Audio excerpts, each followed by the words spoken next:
Before we begin, this video has been produced by Vindey over at the Rift Guides team. If you want the highest quality wildrift edits, you've got to check them out.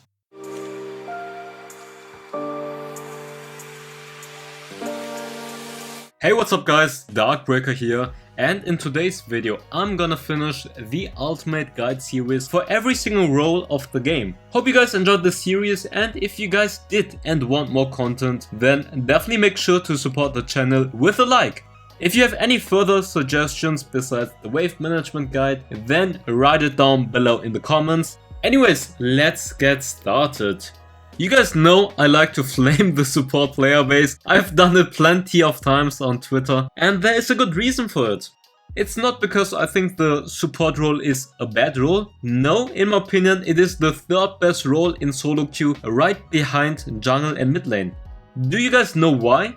Supports have insane control and impact on the map. It is a macro reliant role. You can focus on the map and make plays. Only a few champions like Thresh are more heavy micro reliant, but besides that, the role is pretty easy to execute micro wise at least. You need to have a good understanding of the game, when to roam, where to roam, when to engage, how to peel, etc. Then support can be a really fun and strong role. Now the big but. The player base really lacks fundamental understanding of how the role is supposed to be played. Playing selfish, picking selfish, farming or stealing waves, never roaming, never engaging, etc. So what's the reasoning for this? Is it because people don't like the role? Is it because people are out of it? I think the role is kinda unpopular and there is a lack of support mains, so it's kinda rare to actually find genuinely good supports that truly understand how the role works. Hopefully this guide will help you guys understand how the role is supposed to be played, in my opinion. If you guys know Tyler1 for example, he showed how easy it can be to push solo queue only as a support main, from unranked to master in PC within 1.5 weeks, which is obviously crazy fast and much harder than wildrift. People have the misconception that they need to be the carry, even if they are the support. Brand full damage, Lux full damage, Senna crit supports. I mean obviously it can work, but so could Teemo full AP support. People need to understand that you can't be selfish and egoistical as a support player. But anyways, enough talking about that. Let's get started with the first chapter of this guide.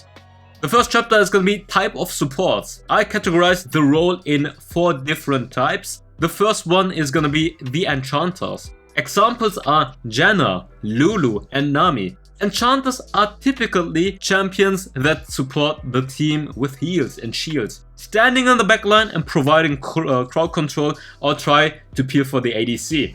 You might not have a frontline when picking this type of support, but they can make up for it with a great peeling potential in teamfights. Secondly, tanks. Beefy champions that can initiate teamfights and tank a lot in teamfights, like Alistar, Braum or Leona.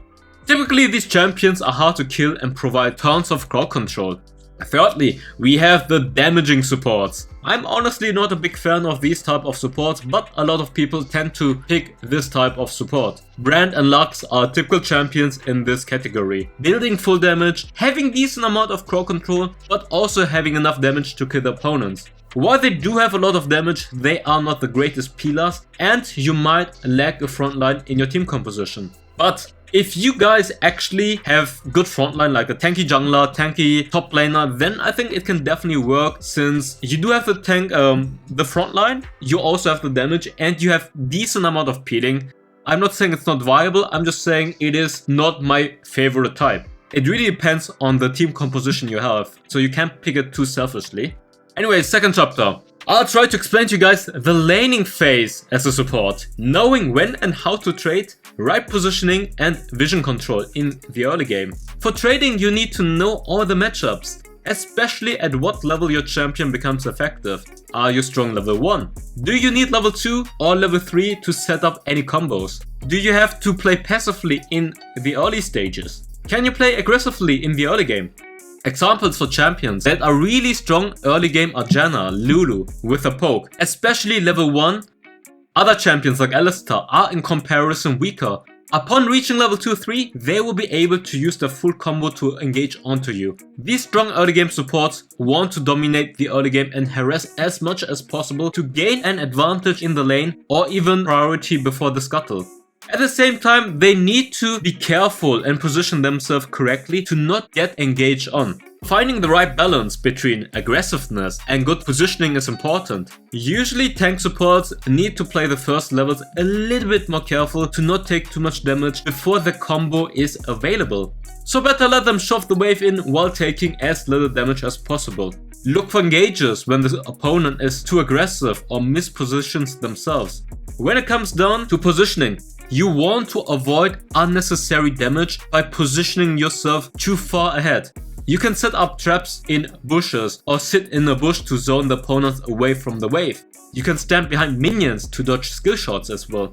Vision control is also important so you can avoid bush traps or ganks from the jungler. Placing wards in the river or key bushes are essential. Not only the bushes around the river, but also aggressive playmaking supports like to wait in the lane bushes to engage onto you. You need to be careful and try to ward in that bush to see whether or not they are trapping or want to engage onto you. The third chapter will break down how a support should teamfight. Important topics will be peeling, positioning, engaging, and correct usage of abilities in combination with others. Peeling is the term for helping out and supporting your teammates. Trying to annoy any assassins or brawlers trying to kill your carry. This could be your mid laner or your ADC, for example. So how does that work? Anticipation is really important to know who's gonna go for your ADC and what skills are they gonna use, so you can counter them or deny them.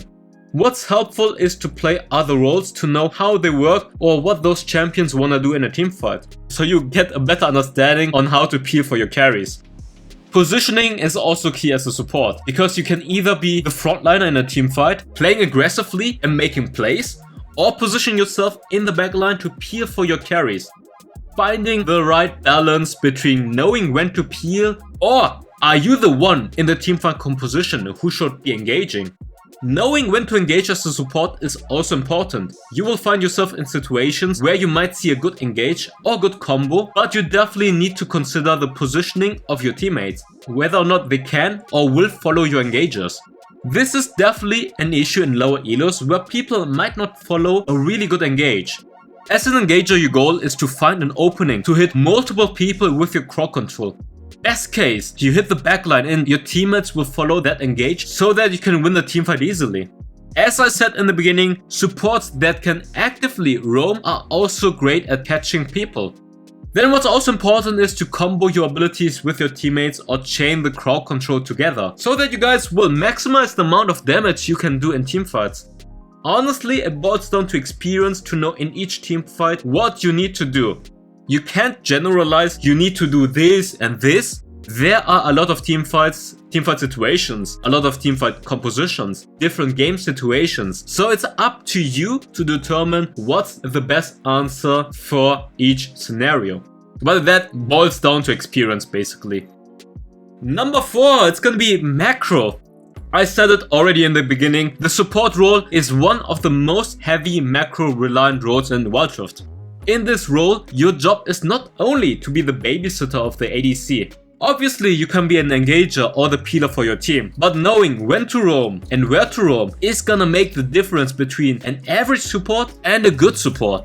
You need to find the right balance between roaming when possible, for example Scuttle, Herald, Dragon or Baron, or staying with your ADC and protect him. First scenario is your jungler might need your help at Scuttle, but if you join early into the skirmish, you can make the difference in that contest. By getting your jungler ahead in the early game, this might affect your chance of winning the game. Every single time you make a play on the map, you will improve the likelihood of a win. So when you can roam in the early game, when you guys have priority, which means you poke the enemy low or you shove the wave so that you have the time to come earlier. Second scenario would be for the dragon team fight. A good tip I can give you guys is to set up a good positioning before the teamfight starts by poking enemies down or maybe trapping in bushes before the dragon spawns. zoning people from the teamfight as an Alistair, for example. The same applies for the Rift Herald, but I see a lot of times supports making the typical mistakes of roaming too early. They abandon their ADC without helping him to shove the wave, so the ADC will get dived and you might end up losing the first turret of the game. While the point of getting Herald is to secure the first turret of the game for the extra global gold. Also, common mistake is for both bot laners to just abandon the turret and give a free first turret. Never roam when a big wave is going to crash under your turret, and don't give free turrets. Supports can be playmakers, especially when playing tanks, so try to find the right moments to roam, set up ganks, catch people off guard, or initiate teamfights. Even on enchanters that have great crowd control, you can roam and catch people, harass them. Forcing summoner spells or poking them down will give your teammates an advantage. Thanks for watching the video, I hope you guys enjoyed it. Definitely a huge shout out to the boys from Rift Guides, Vindey especially, who edited the video. Definitely make sure to check them out. And also, do you guys want to see the wave management guide? You guys already know what you need to do. Make sure to tune in for future content, and I see you next time. Bye bye.